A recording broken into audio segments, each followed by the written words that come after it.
Magandang araw muli sa ating lahat at nandito po na tayo ngayon para mag-share ng ating exploration. At yan nga po, meron po tayong ah, site na napuntahan at ito nga po yung bato na nakita po natin.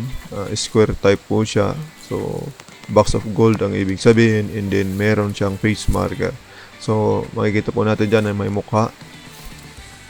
Yan, at may tinitignan na sa side. At ang tinitignan niya po ay isang bato na arrowhead.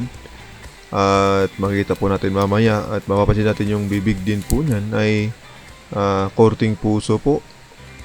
At yan. At merong parang merong nag-wide din sa loob ng puso. So, ibig sabihin tunnel. So, tunnel po ang pinapaiwatik. May tunnel po. So ito ay vertical tunnel tapos horizontal tunnel yung ginawa po nila dito. So vertical and then nag-horizontal tunnel po. So according dun sa scanning po natin at pagbasa ng mga marka sa paligid. At yan po. At pinaka-importante talaga is isang pagbabasa ng mga marka ay makita mo at ma-sure mo talaga na ito ay legit or totoong marka. Okay, so ang susunod po na marker ay makita po natin yung arrowhead na yan. Yan yung bato na tinitignan po ng marka at mapapansin na po natin yan ay arrowhead. So makikita mo at may yan yung arrowhead na yan ay nagtuturo din po sa isang banda. Diyan banda. Ayan yung tinitingnan po, yung bato na yun, yan yung tinitingnan po ng marka na yan, yung mukha na yan. Okay? Okay po. And then, dyan sa site na yan ang tinitignan po nila. Ayan, foot marker din po yan. Sa likod lang po ng mukha po yan na square type na bato. Foot marker, dun din ang direction banda. Hindi man eksakto yung tinuturo nila, pero yung banda or spot, the same spot yung tinuturo po nila. At pagka nagukay ka doon, mas maganda rin na malawak para basahin mo ulit yung mga marka kung saan talaga naka-eksaktong nakalagay yung deposito. So yung tinuro ko doon ay yun po ay snake head. Okay, at nagtuturo rin yung arrowhead yan. Arrowhead na bato, nagtuturo doon sa same spot. Yun sa dulo ay yan lang po, hindi na lang pa sa bato na yan. Sa bato na yan ang deposito, so naandyan lang.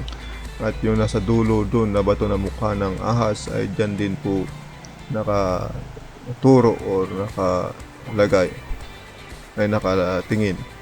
At meron pa, yan din po, meron din po diyang mata na ang tinitignan po ay the same lang po na area. Doon din po na spot. So yan,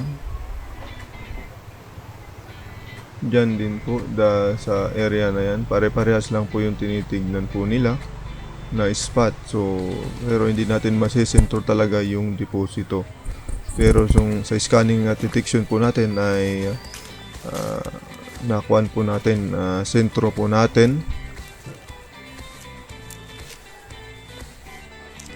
Ayan, so yan po yung passageway din po. Same lang po na direction at papunta rin po doon sa spot pa rin na yon, sa area na yon. So yan, ito po yung mga marka na nagtuturo lahat po doon. So kaya kahit mawala po yung mga marka doon sa malapit, ay merong mga marka sa malayo na nagtuturo. Katulad yan, malayo din po yan doon sa spot. Pero ang yan, isa rin po yan na nagpahiwala ng travel. So snail na nag-travel papunta ng spot. So makikita po natin, yan yung curving na yan na parang magulo. Yung parang letter Z ay going down. Ang ibig sabihin yan yung parang tawag ito, passageway po. Okay, so nasa code po yan. At yan, tinuturo po niya yung dig spot.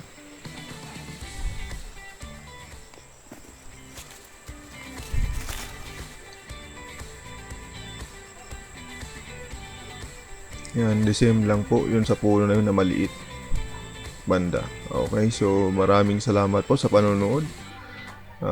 Huwag kalimutan pong mag-like, subscribe, and hit the notification bell. So maraming salamat po.